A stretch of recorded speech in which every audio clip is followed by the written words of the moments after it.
올리브 오일을 먹고 20분이 지났기 때문에 식빵을 먹어보도록 하겠습니다. 요즘 유튜브에서 올리브 오일이 정말 핫하더라고요. 공복에 올리브 오일 한 잔이면 50만 원짜리 위고비 효과를 볼 수 있다고 하잖아요. 유튜브에 후기를 찾아보니까 진짜 살이 빠졌다, 살 빠지는 거 모르겠고 화장실만 잘 간다, 목이 따갑고 울렁거려서 못 먹겠다, 오히려 살이 더 찐 것 같다, 다양한 얘기들이 있었는데요. 진짜 그런 효과를 볼 수 있는지 제가 직접 먹으면서 실험을 해봤습니다. 위고비가 식욕을 줄여주고 인슐린의 작용을 도와주는 게 핵심 기전입니다. 그래서 올리브오일을 식전에 먹으면 진짜 혈당 스파이크, 혈당이 올라가는 걸 막아주는지 확인해 봤는데요. 연속 혈당 측정기를 붙여서 제가 한번 확인을 해봤습니다. 혈당 스파이크를 막는지 보기 위해서 잡곡밤을 먹어봤는데요. 조건은 공복 12시간 후에 아침에 아무것도 먹지 않은 상태로 그 상태에서 빵 한 조각만 먹었을 때, 그리고 빵 먹기 20분 전에 올리브오일을 한 15cc 정도 먹었을 때 혈당이 오르는 것에 차이가 있는지 비교해 봤습니다. 먹고 나서 2시간 동안은 움직이지 않고 앉아 있었는데요. 결과는요. 빵만 먹었을 때는 먹고 나서 50분 후에 혈당이 35가 올랐고요. 올리브 오일을 먹고 빵을 먹었을 때는 조금 더 서서히 오르더니 100분 후에 혈당이 56이나 올랐습니다. 오히려 더 올랐던 건데요. 저도 좀 충격을 받았습니다. 뭐죠? 잘못 먹으면 오히려 더 살이 찔 수 있다는 겁니다. 제가 직접 실험해보면서 알게 된 올리브오일로 다이어트 효과를 보는 방법과 주의해야 할 점에 대해서 정리해드리겠습니다. 위고비는 우리 몸에서 분비되는 GLP-1이라는 호르몬처럼 작용하는 약인데요. 이 호르몬은 원래 우리가 음식을 먹으면 소장에서 나옵니다. 뇌에는 포만감 신호를 보내서 그만 먹게 하고, 췌장에서는 인슐린과 글루카곤에 작용해서 혈당 조절에 도움을 주거든요. 올리브오일에 있는 올레산이라는 지방산이 그 소장에 있는 L세포를 자극해서 GLP-1 분비를 증가시킨다고 합니다. 근데 사람에서 올리브오일을 먹었을 때 GLP-1이 증가한다라고 명확하게 결론이 난 연구는 없었거든요. 그래서 직접 해본 거고요. 제가 직접 먹어본 결과 혈당 스파이크를 막지는 못했던 거거든요. 물론 저 한 케이스이기 때문에 일반화할 수는 없겠지만 다른 영상에서 저처럼 올리브오일 효과를 검증해 주신 게 있었는데요. 홍슐린이라는 채널이었는데 그 영상에서는 올리브오일을 먹고 나서 스위치온 다이어트 쉐이크를 드셨더라고요. 그분 영상에서는 그렇게 했을 때 혈당이 오르는 것에 차이가 있더라고요. 스위치온 다이어트 쉐이크는 올리브오일 안 먹고 먹었을 때는 혈당을 26 정도 그분에게서 올렸는데 올리브오일을 먹고 먹으니까 10 정도만 올랐다라는 겁니다. 저는 뭘 먹었죠? 잡곡빵 한 조각을 먹었습니다. 그럼 뭘까요?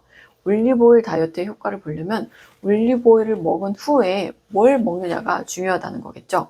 올리브오일로 위고비 효과를 보려면 GLP-1 분비를 시켜야 되기 때문에 식사 15분에서 30분 전에 올리브오일 15cc 정도는 먹으라고 되어 있습니다. 그런데 아쉽게도 그걸 먹어도 탄수화물만 먹었을 때는 올라가는 혈당을 막아주지 못한다는 거죠. 올리브 오일을 아무리 먹어봤자 먹고 나서 탄수화물 위주로 식사를 하면 효과를 못 본다는 겁니다. 제가 찾아본 논문에서도 올리브 오일로 살을 빼려면 식단 구성이 중요하다고 나오거든요. 2022년 발표된 연구에서 올리브 오일의 체중 감량, 혈당 조절에 대한 효과를 보고한 게 있습니다. 여기서는 올리브 오일을 좀 더 많이 먹었더라고요. 2형 당뇨병, 고도비만 성인에서 올리브 오일을 매일 38cc씩, 소주 잔으로 하면은 이 3분의 2컵 정도 되거든요. 그 정도를 12주간 먹었더니 공복 인슐린과 체중, BMI가 감소했다고 합니다. 근데 이 연구에서 중요한 점이 있어요. 올리브 오일만 먹은 후는 변화가 없었고요. 올리브 오일과 브라질 식단이라는 것을 함께한 그런 군에서, 그러니까 가공되지 않은 식품으로 균형 잡힌 식단을 브라질 식단이라고 하는데, 그렇게 같이 했을 때 효과가 나타난 겁니다. 그러니까 중요한 것은 건강한 식단에 올리브 오일을 더해야지 그냥 올리브 오일만 먹는다고 살이 빠지는 것은 아니라는 겁니다. 결론적으로 올리브 오일로 다이어트를 성공하려면 공복에 올리브 오일을 먹고 나서 혈당을 안 올리는 식사를 하는 거겠죠. 제가 연속 혈당 측정기를 써보니까요, 진짜 먹는 순서가 중요하더라고요. 한식을 먹더라도 밥부터 먹지 않는 거, 먹는 순서, 이게 진짜 중요하고요. 소고기는 배불리 먹어도 혈당은 거의 안 올리더라고요.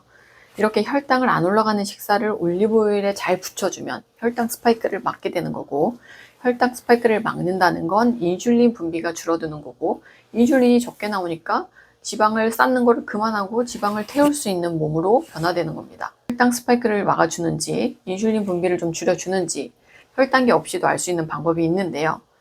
식사 전에 올리브오일을 먹었더니 식후에 졸리지도 않고 간식도 안 땡기면 혈당 스파이크를 막아준 겁니다. 이런 게 점차 반복되면서 인슐린 저항성이 개선이 되면 간식도 끊고 공복 시간도 늘릴 수 있게 되는 거죠. 저도 오랜만에 이거 실험해 본다고 잡곡밥을 공복에 먹었더니 진짜 혈당이 올라갔다 내려오는데 금방 배가 고프더라고요. 인슐린 저항성이 개선돼야 공복 시간을 견디게 되는 거고요. 혈당 스파이크가 계속 반복되면 절대 공복을 못 견디게 되는 겁니다. 공복 시간을 점차 늘려서 14시간 정도는 지나야 드디어 지방을 태우게 되는 거거든요. 올리브오일과 혈당을 안 올리는 식단을 붙여서 간식도 안 먹게 되고 공복 시간이 늘어나게 되면 한 달만 지나도 살은 쭉쭉 빠지게 될 겁니다. 올리브오일을 고를 때 기본은 엑스트라 버진을 선택하는 건데요. 엑스트라 버진은 올리브 열매를 저온해서 물리적으로 압착해서 얻은 정제되지 않은 올리브유를 말하는데요. 정제 올리브유나 화학 용매를 사용하는 것은 오히려 몸에 해로울 수 있습니다. 그런데 일부 정제유에 아주 조금 엑스트라 버진을 섞어서 엑스트라 버진이라고 표기하는 것도 있더라고요. 저도 이번에 알았는데 우리 집 식용유로 쓰는 올리브유가 딱 그거였습니다. 그러니까 전성분을 꼭 확인하셔서 엑스트라 버진으로 100%인지 확인하시고요. 엑스트라 버진은 산도가 0.8% 이하인데 오일이 오래되었거나 보관이 나쁘면 산도가 올라간다고 하니까 산도가 낮은 게 좋겠습니다. 저는 선물 받은 거를 먹어봤는데 이게 산도가 0.14% 정도더라고요. 그리고 폴리페놀 성분이 높은 걸 선택하면 항산화, 항염 효과를 같이 볼 수 있습니다. 폴리페놀이 높을수록 쓴맛이 좀 더 강하다고 하거든요. 괜찮은 제품들은 상세 페이지에 산도나 이 폴리페놀 함량을 좀 적어놨더라고요.